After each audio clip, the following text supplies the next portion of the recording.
আসসালামু আলাইকুম। সবাই কেমন আছেন?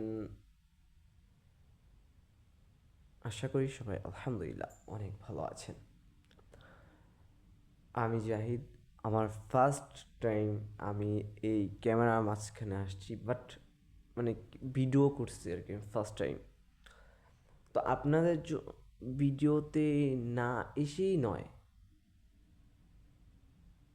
যেহেতু আমি মুসলমান, সেহেতু আমারও একটা দায়িত্ব আছে যে আমার দেশে যেন খ্রিস্টানদের কালচার যেন আমাদের ভিতরে না আসে, সেই জন্য ইমানি দায়িত্ব হিসাবে আমারও দায়িত্ব আছে। তো সেই জন্যই আজকে ভিডিওতে আসা বা আপনাদেরকে কিছু কথা বলবো। যদি বড় ভাই হিসাবে নেন, ছোট, তাহলে ভালো।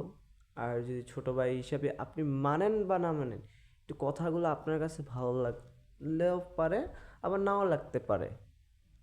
কেন নয়, ইসলামিক কথা আজকাল সবখানেই তিতা লাগে। ইসলামের যে কোনো জিনিস, সেটা সবার কাছে এখন না, সারা জীবনই তিতা লাগবে। তো তিতা কেন লাগবে? কেননা আমরা এমন হয়ে গেছি যে আমরা ধরেন খ্রিস্টানদের কালচার এমনভাবে নিজের ভিতরে এমনভাবে ধারণ করছি, যেই কারণে খ্রিস্টানদের কালচার যে এটা মনেই হয় না। খ্রিস্টানদের যে কালচার, এটা মনে হয় না। কেন মনে হবে? আমি তো ইসলামের কোনো আমি যে একটা মুসলমান, আমার দায়িত্ব হইছে আমার ৫ ওয়াক্ত নামাজ পড়া। আমার দায়িত্ব হইছে আমার মা বাবার সাথে হেল্প করা। আমার দায়িত্ব হইছে কোরআন শিক্ষা করা। বাট আমরা কি করছি? আমরা কি করছি? আমরা করতেছি খ্রিস্টানদের কালচার। কি কালচার? প্রতি এই যে দেখেন, আপনারা কি করেন, নিজের জন্মদিন আসলে জন্মদিন পালন করেন, এটা গেল। আপনারা বছর শুরু হলে হ্যাপি নিউ ইয়ার করেন। পরে বছর শেষ, পরে হয়েছে আপনারা কী করেন, 21শে ফেব্রুয়ারি, 16ই ডিসেম্বর, 26শে মার্চ, আপনারা ওইগুলোও পালন করেন। দেখেন, আপনারা যেইগুলা করেন, আচ্ছা আগে বলি, আমাদের হয়েছে যারা চলে গেছে শহীদ, যারা শহীদ, তারা চলে গেছে যারা, তাদের তাদের ব্যাপারে কিছু কথা বলি। যে 16ই ডিসেম্বর হিসাবে 21শে ফেব্রুয়ারি। এখন 21শে ফেব্রুয়ারি মানুষ এমন বানাইছে, 21শে ফেব্রুয়ারিতে আপনি যে কোনো জায়গায় দেখবেন শহীদ মিনারের সামনে হাজার হাজার মেয়েরা বোরকা ছাড়া উলঙ্গ অবস্থায় তারা ওখানে শাড়ি পরে এসে ছবি তোলে। দেখেন, আমরা ওই দিনটা কি, 21শে ফেব্রুয়ারি আমাদের যারা শহীদ হয়েছেন তাদের জন্য দোয়া করার দিন। তো আমরা ওই দিনে কি করি? আমরা ওদের জন্য দোয়া করব তো সেটা দূরের কথা। দোয়া যে করব তাদের জন্য, সেটা দূরের কথা। এছাড়া আমরা করতেছি কি, আমরা তাদের জন্য আর গুনার একটা তারা যে একটা শহীদ হয়েছেন তাদের জন্য দোয়া করবেন, তাদেরকে দেশের জন্য একটা অন্যরকম সম্মান করে, ওইটা করলো সমস্যা নাই। কিন্তু আমরা কি করি, যারা হইছে যুবক, ইয়াং জেনারেশন ছেলেরা, তারা নিজেকে নিজের গার্লফ্রেন্ড বা নিজের ওয়াইফকে নিয়ে ওখানে গিয়ে শহীদ মিনারের সামনে গিয়ে ছবি তোলে। তো ওইটা কি যারা শহীদ হয়েছেন তাদের জন্য কি সৌভাগ্য হলো তারা মরে এখন তাদের সামনে শহীদের দিন মানুষ কান্না করবে, আল্লাহর কাছে দোয়া করবে যেন এই লোকদেরকে যেন জান্নাতবাসী করে। আর তারা কি করতেছে, ওই জায়গায় গিয়ে তারা ওখানে ছবি তুলতেছে, আরও জিনার ভিতরে লিপ্ত হচ্ছে। একটা ছেলে যখন শহীদ মিনারের সামনে যাবে, হ্যাঁ, আরেকটা মেয়ের সামনে শাড়ি পরা দাঁড়াও, কিন্তু ছেলের চোখ যাবেই, যাবেই। কারণ আল্লাহ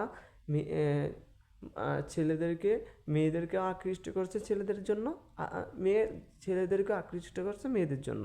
তো সিম্পল, অ্যাজ এ আপনি একটা মেয়ে যদি থাকে আমরা সবাই চাবো। তো এটা হয়েছে 21শে ফেব্রুয়ারি এমন করেছে এখন যে আমরা ওখানে এই দিনটাকে আমরা এমন বানাইছি যেটা আমাদের খুশির দিন, এটা আমাদের খুশির দিন হিসাবে আমরা বানিয়েছি। কিন্তু সেইখানে দরকার ছিল সে দোয়া। এখন আসেন 2026 সাল, 26 সাল আমরা শুরু করি, আমরা আসতেছে 26 সাল, কিছুক্ষণ পরেই হয়তো বা 26 সাল শুরু হয়ে যাবে।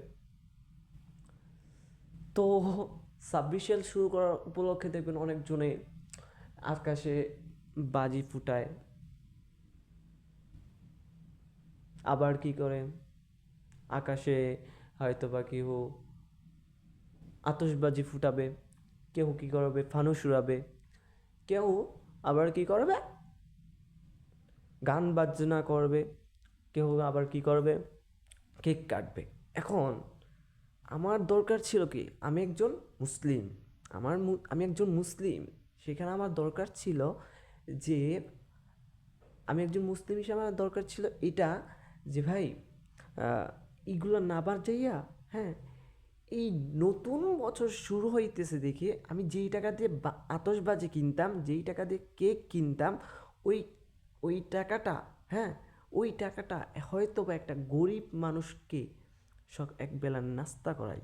আপনি একটা আতশবাজির দাম যদিও ধরি 100 টাকা, দেখেন কোনো মানুষের সারা দিনের খাবারের টাকা লাগে 100 টাকা, আপনি এই 100 টাকা আকাশে উড়িয়ে দিচ্ছেন, আপনি তাদের জন্য জুলুম করতেছেন। আপনাকে আল্লাহ টাকা দিছে, কিন্তু ওই টাকাটা আপনি হালাল করতে পারতেছেন না।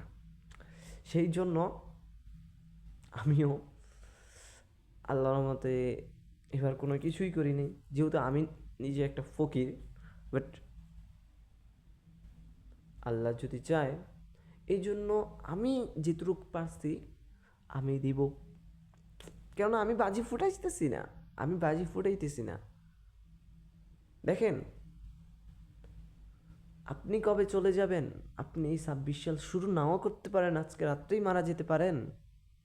কিন্তু আপনি একটা জিনিস চিন্তা করেন, আপনি যেই কাজটা করতেছেন, আপনি বাজি ফুটাইতেছেন, আপনি আজকে বাজি ফুটাইতেছেন কি ফানুস উড়াইলেন, দেখুন বাজি ফুটাইছেন বা আতশবাজি ফুটাইছেন, বাসার নিচে বাবু, ছোট বাবু যারা হয়েছে কোলের বাবু, তারা ঘুমাইতেছে, হঠাৎ করে আপনার বাবজিটা এমনভাবে ফুটলো, হয়তোবা তার কানটা ফেটে গেল, হয়তোবা তার বেন, মানে হঠাৎ করে লাফ দিয়ে ওঠে, অনেকজন কিন্তু মারা যায়। তো সেরকম হতে পারে। তো সেরকম ধরেন আপনার জন্য এই বাজি ফুটাইলে একটা ক্ষতি, আরেক হয়েছে এখন আসেন ফানুস উড়াইলে কী হয়, ফানুস উড়াইলে এটাই হয় যে আমরা যে ফানুসগুলো উড়াই দিতেছি এটার ভিতরে কিন্তু লাস্টে গিয়ে প্রথম আমরা আগুন ধরাই দিচ্ছি, পরে হয়তো বা আমরা কী করি, দেখবেন ওইটার ভিতরে আগুন লাগাই দিলাম, পরে আগুন লাগাই দিয়েছেন, এটা আকাশে উড়ে গেল গা, আপনি মনে করছেন এটা আকাশেই তো একদম উপর উঠে গেছে, আরে না, এটা একটু পরে গিয়ে একটা বাসার ভিতরে পড়ে যাবে। আপনি যদি একটু পরে গিয়ে একটা বাসার ভিতরে ফালাই দিচ্ছেন, পড়ে গেছে, ওই বাসায় যদি কোনো কাপড় চোপড় থাকে বা কোনো এসি থাকে বা কোনো গ্যাসের লাইন থাকে যেটা ছিদ্র হয়ে রয়েছে, যদি এখানে গিয়ে পড়ে যায়, একটা পুরো এলাকাই নষ্ট হয়ে যাবে। কেননা একটা যদি বাড়ি নষ্ট হয়, তাহলে মনে করতে পারেন একটা বাড়ি নষ্ট হলো, আপনার এই একটা বাড়ির ভিতরে, ঢাকা শহরে একটা বাড়ির ভিতরে বা আপনার গ্রামগঞ্জের একটা বাড়ির ভিতরে অনেক মানুষ থাকে, তো আপনার যদি আপনি ফানুস উড়াই দিলেন, ওখানে গিয়ে পড়ে আগুন ঝুলে বাইসেসে ওইটা পড়ে গেল। তো সেই যে পড়লো ওখানে যে মানুষের যদি ওইখানে পড়লো বাইসেসে, ওই মানুষগুলো ওইখানে পড়ে মারা গেল, আপনার সব দায়ভারটা কিন্তু আপনার নিতে হবে। আল্লাহ তাআলা আপনাকে ধরবে যে তুই ইহুদি কালচার তো করছসই, ইহুদির জন্য তো আমাকে বেজ্জতি করছস, ইহুদির কালচার নতুন বছরে শুরু করছতি, আবার তুই আমার আল্লাহর আমার বান্দাদেরকে তুই আমার বান্দাদেরকেও তুই মারছস। তো আপনাকে কিন্তু ওখানে হত্যার মামলাও দেওয়া হবে আল্লাহর কাছে।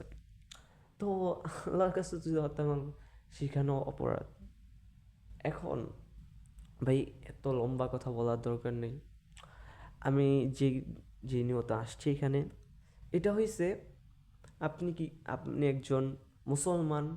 আপনি যদি মুসলমান হয়ে থাকেন, আশা করি আপনি এই 26 সাল উপলক্ষে কোনো বাজি ফুটাবেন না, কোনো আতশবাজি ফুটাবেন না, কোনো ফানুস ফুটাবেন না, এবং কি বক্স কোনো পার্টি টাটি দিবেন না। আপনি যদি আপনার কেক খেতে মনে চায়, তাহলে আপনি এইভাবেই গিয়ে কেকটা খান। কেকটা আনবেন, আমি বলবেন যে এইভাবেই খাবো। কিন্তু যদি আপনি নিয়ত করেন যে আমি হ্যাপি নিউ ইয়ার উপলক্ষে আমি কেকটা আনি না, পরে এটাই তো খাইলে হবে না। আপনি হ্যাপি নিউ ইয়ার উপলক্ষে যদি আনেন, তাহলে সেই গুণাটা আপনারই হবে, কারণ আপনি ইহুদির কালচার শুরু করছেন, সেজন্য গুণা হবে। এই জন্য আপনার যদি কেক খেতেই মন চায়, ভাই আপনি দোকানে গিয়ে এনে তারপর খান। নিয়ত হইছে হ্যাপি নিউ ইয়ারটা যদি কইরেন না। আল্লাহর রাস্তা আপনাদেরকে বলতেছি ভাই, এই হ্যাপি নিউ ইয়ার উপলক্ষে গত বছর অনেক মানুষ মারা গেছে, এবং কি অনেক মানুষ শহীদ হয়েছে। অনেক মানুষ মারাও গেছে, কেননা আপনারা যদি খেয়াল করেন, এই বছরটা অনেক মানুষের শহীদ হয়েছেন, অনেক মানুষ হত্যা হয়েছেন। যারা এই যারা এই বছর অনেক গুনাহ করেছেন, তারা আল্লাহর কাছে মাপ চেয়ে, আপনারা সবাই আল্লাহর কাছে ক্ষমা চেয়ে সবাই ভালো হয়ে আল্লাহর কাছে তওবা করে আপনারা সবাই সামনে যে 26 সাল আসতেছে, আল্লাহর কাছে দোয়া করবেন যে আল্লাহ আমাকে এই 26 সালে এমন এমন কোনো কাজ করায়ও না যেটা তোমার সামনে গিয়ে আমার জবাব দিতে হবে। এরকম যেন কোনো কাজ না করে, সেই দিকেও খেয়াল রাখি ভাই। তো তো সবাই ভালো থাকি। আল্লাহ হাফেজ। আর হইছে 26 সালের অগ্রিম শুভেচ্ছা, যেন আল্লাহ তাআলা আপনার 26 সালটাকে একটি দিনদার সাল বানায়, যে 26 সালে আপনি অনেক ভালো আমল করতে পারবেন, যে 26 সালে আপনি আল্লাহর কাছে মুতাওয়াজ্জি হতে পারবেন, সেই জন্য ফিকির করি। তো আল্লাহ হাফেজ সবাইকে। আল্লাহ হাফেজ।